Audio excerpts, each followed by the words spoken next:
Bond fans, so Spectre has completed its journey and finally arrived on DVD and Blu-ray. Hi, by the way, if you can see me in the reflection there. Being the die-hard fan that I am, I of course opted for the Steelbook version of this release. Not sure if it's available in other countries, but in the UK at least, it's an Amazon exclusive. First impressions when I got this thing out of the box were, okay, this is either beautifully simple or painfully bland, and I'm still not entirely sure where I stand, but the general reaction I had on my Facebook and Twitter pages from you guys would suggest that the majority are in the bland opinion camp. But maybe once we get it out of the packaging, it'll look more elegant?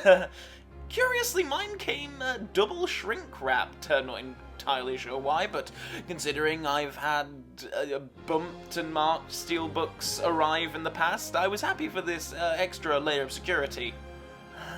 Still kind of bland, isn't it? I don't know, maybe I'm being harsh on the thing. Okay, it's simple, yes, but the embossed bullet hole is quite nice, and it's the same on the back too.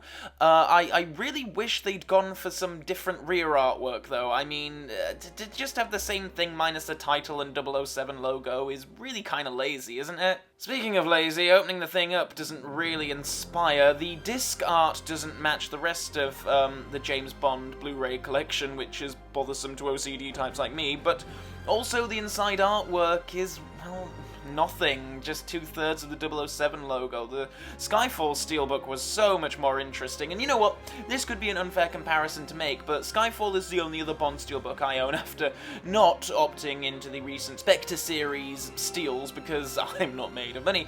But there's just no contest here, is there? The Skyfall Steel used a beautiful, rather obscure bit of poster art and managed to look classy and elegant. Spectre just looks bland in comparison. Maybe it's the fact that it's just black and white and grey that bothers me too. It just doesn't look as if any thought was put into this. Heck, use something from the pre-credit sequence like the other recent Bond Steelbooks did. It'll also annoy me until the end of time that the 007s on the spines don't match up. But that's enough griping about the packaging. The most important thing is the content of the disc, of course, so let's have a gander. I can't wait to see what great special features the Blu-ray has in store for me. Okay, worst Bond home release package ever? Do we think? I mean, there was a time, say what you will about Die Another Day, but that movie got some 5-star DVD treatment when it was first released. Casino Royale and Quantum weren't amazing, but the later release of Casino Royale was fantastic when they re-released it, the 2-disc Blu-ray, and Skyfall, with a good hour-long documentary and a couple of commentaries from key crew, was a fine release. Spectre, on the other hand, has 9 minutes of previously available video blogs, 20-minute press kit style featurette on the pre-credit sequence, a stills gallery, a few trailers, and that's it.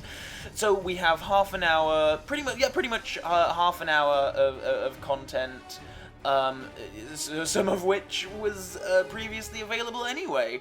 I mean, I was stunned, like, when I went on the video blog thing, you know, and it said, 9 minutes on the timer, I was like, oh, that must be 9 minutes for the first one, because these can't just be the ported over ones that were released on like YouTube and stuff, but indeed they are. This is a really poor show. If there was ever a Bond film where I would have yearned for some in-depth behind-the-scenes stuff, heck, you could probably have an hour-long documentary focused entirely on the legal complications of using Spectre and Blofeld and why the Broccoli family felt like now was the time to revisit that era, that throwback, and that whole history. There's just so much potential here for an excellent home movie release, but no. I know it's pedantic to complain about such things, but as a fan, it just feels like a slap in the face when previous installments have had such wonderful treatment. Of course, I suppose I can take a quantum of solace in the fact that the movie at least looks and sounds amazing. If you have a surround sound system, you certainly won't be disappointed, and I'm sure I'll watch Spectre over and over and over again, just like I do every Bond movie. So the disc is certainly gonna get, a lot of use out of it, but it's just kind of disappointing to think that such little effort went into this release. Here's hoping that somewhere down the line it gets a re-release like Casino Royale, where it gets a full, proper treatment. Heck, give me a camera and access to a few key crew and I'll do some bloody featurettes for the thing.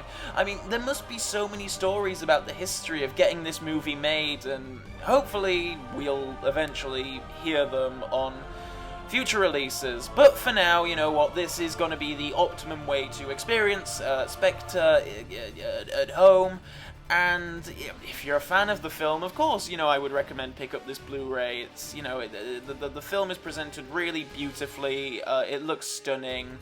But I don't normally buy something with the hope that eventually I will be made to double dip. But with this, I'm like, yeah, just, you know, skip forward a few years and release a special edition or something. Because, I need some more Spectre content, and, you know, I wasn't even a massive fan of the film, so for coming from me, that's something. So, yeah, no two ways about it, this is something of a disappointing release, but, as I say, there's no better way to experience Spectre now that it isn't at the cinema, so if you're a fan of the film, have at it.